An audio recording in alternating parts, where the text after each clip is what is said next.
शहर के एक पुराने मगर खूबसूरत मोहल्ले में, जहाँ हर गली में कहानियाँ बसती थी और हर दरो दीवार में यादें छुपी होती थी। बूबो एक पुरानी सी इमारत की चौथी मंजिल पर अपनी माँ के साथ रहता था। बूबो एक 25 साल का नीला बंदर था जो बेहद नर्म मिजाज, हमदर्द और हाजिर जवाब था। उसका सबसे करीबी दोस्त बिली थी, एक सफेद और बेहद मासूम व ज़हीन बिली जो हमेशा उसकी हर मुहिम में उसका साथ देती थी। बूबो की माँ अक्सर खिड़की के पास बैठकर पुरानी तस्वीरें देखा करती थी। वो खामोशी से एक ही तस्वीर पर नजरें जमाए बैठी रहती। उस तस्वीर में वह बूबो के वालिद के साथ एक खूबसूरत मेले में खड़ी थी, हाथ में गुलाब का फूल और चेहरे पर मुस्कान। वह मेला शहर से बाहर एक पहाड़ी इलाके में हर साल लगता था, मगर बूबो के वालिद के इंतकाल के बाद वह कभी दोबारा वहाँ नहीं जा सकी। बूबो को अंदाजा था कि उस मेले की यादें उसकी माँ के दिल में एक ख्वाहिश की सूरत जिंदा है। उस दिन जब उसने अपनी माँ को चुपचाप तस्वीर को चूमते और आंखें पोंछते देखा, बूबो ने फैसला कर लिया कि वह उस मेले में उन्हें ले जाएगा, चाहे दुनिया इधर की उधर हो जाए। मगर मसला ये था कि उस पहाड़ी मेले तक पहुंचने के लिए शहर से 2 दिन का सफर था और रास्ता सिर्फ एक पुराने रेलवे ट्रैक से जाता था, जिसे बरसों पहले बंद कर दिया गया था। लोगों ने कहा कि वह रास्ता अब खतरनाक, सुनसान और वीरान हो चुका है। कोई वहाँ जाता नहीं कोई ट्रेन चलती है। मगर बूबो ने हार नहीं मानी। उसने बिली को अपने मंसूबे में शामिल किया। बिली, जो बेहद होशियार और तजस्सुस से भरपूर थी, फौरन राजी हो गई। दोनों ने पुरानी किताबें, नक्शे और शहर के बुजुर्गों से मालूमात लेना शुरू कर दिया। एक दिन बिली ने शहर के पुराने स्टेशन पर एक बूढ़े बाबा को देखा जो अब भी हर सुबह पुरानी ट्रेन का इंतजार करता था। उसके मुताबिक वह रास्ता अब भी खुला है, अगर दिल में नियत सच्ची हो। उसी दिन से बूबो और बिली ने तैयारी शुरू कर दी। बूबो ने अपनी लाल साइकिल के साथ एक छोटा सा ट्रॉली नुमा डिब्बा जोड़ा ताकि उसकी माँ को आसानी से बिठाया जा सके।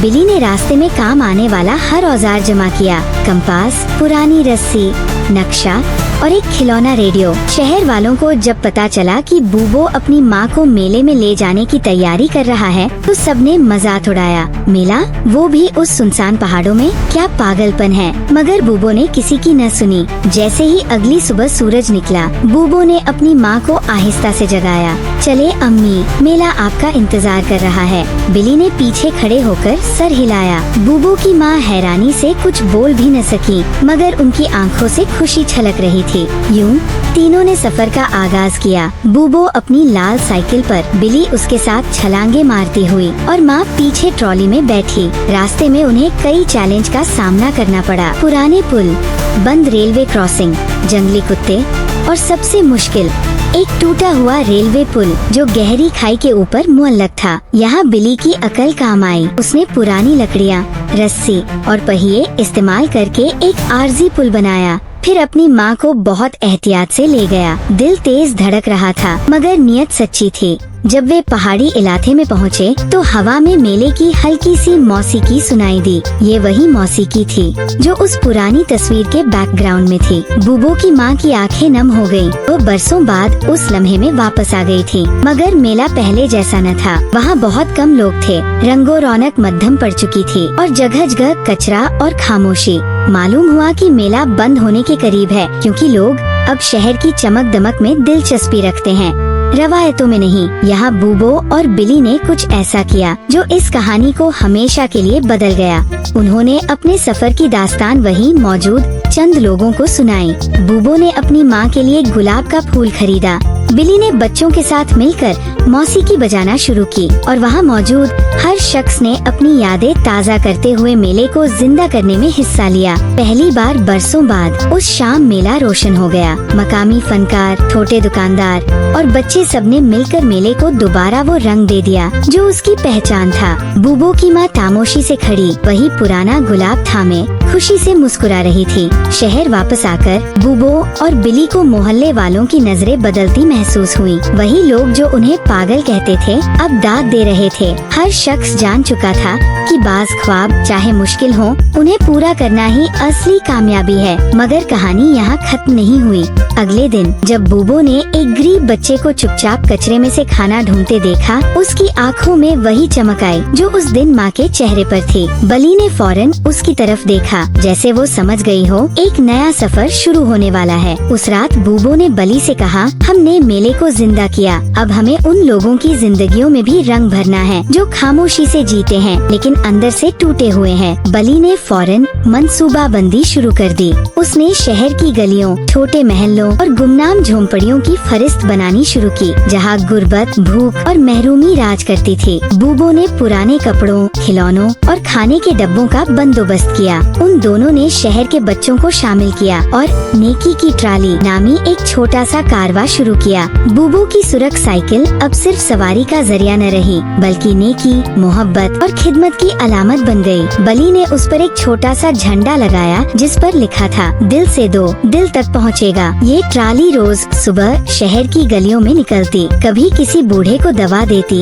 कभी किसी बच्चे को किताब, कभी किसी उदास को हंसी और कभी किसी जख्मी दिल को उम्मीद। जल्द ही बूबो और बली का ये कारवां मशहूर हो गया। लोग उनसे मुतासिर होकर खुद भी नेकियों में हिस्सा लेने लगे। कुछ ने अपनी दुकानों के बाहर नेकी का कोना बना दिया, जहाँ जरूरतमंद आकर चीजें बिना झिझके ले सकते थे। कुछ बच्चों ने अपने जमा किए गए पैसे खैरात में देने शुरू कर दिए। मगर हर नेकी का सफर आसान नहीं होता। एक दिन जब बूबो और बली एक वीरान गली से गुजर रहे थे, तो 4 खौफनाक काले नस्ल के बड़े कुत्ते उनके सामने आ गए। उनकी आँखों में भूख, थकन और गुस्सा था। बली के पैरों तले जमीन निकल गई और बूबो की साइकिल रुक गई। मगर बूबो ने खौफ के बजाय हमदर्दी से देखा। उसने आहिस्ता आहिस्ता साइकिल के पीछे से गोश्त का डब्बा निकाला और जमीन पर रख दिया। चारों कुत्तों ने पहले घूर कर देखा, फिर आहिस्ता आहिस्ता आगे बढ़े और खाना खाने लगे। उस दिन के बाद वो चारों कुत्ते हर रोज बूबो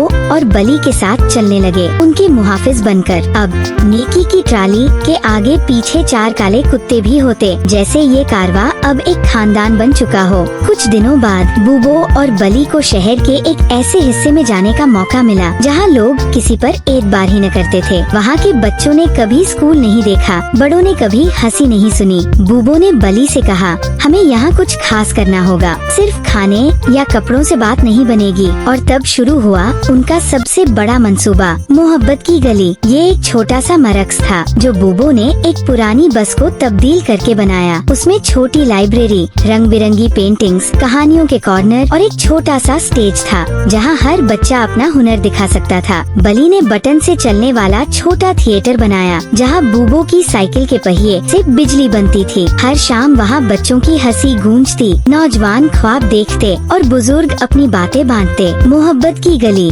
अंधेरे महल्ले का चमकता हुआ सितारा बन गई। शहर के बड़े अखबारों और चैनलों ने उनकी कहानी शाया की। मगर बूबो और बली ने कभी शोहरत का पीछा नहीं किया। उनका मकसद वाज़ेह था, किसी की आँखों में उम्मीद जगाना। फिर एक दिन जब बूबो अपनी माँ के पास बैठा तो उसने पूछा, अम्मी क्या आप खुश हैं? माँ ने मुस्कुराकर जवाब दिया, बेटा खुशी तब आती है जब दूसरों को खुशी देकर देखा जाए। यही जुमला बूबो के दिल में बस गया। कहानी के आखिर में शहर के चौराहे पर एक बड़ा मजस्मा लगाया गया, बूबो की साइकिल, बली और उनकी ट्राली के साथ। नीचे लिखा था, असल ताकत न दौलत है न ताकत, बल्कि प्यार, खुलूस और दूसरों की मदद में है, अंजाम नहीं। ये तो एक आगाज है, क्योंकि जब तक दुनिया में कोई उदास चेहरा है, बूबो और बली जैसे दिल रखने वाले हमेशा उसके पास पहुँचेंगे, सुरख साइकिल पर हमदर्दी के साथ और दिल भरकर मुस्कुराहट लिए।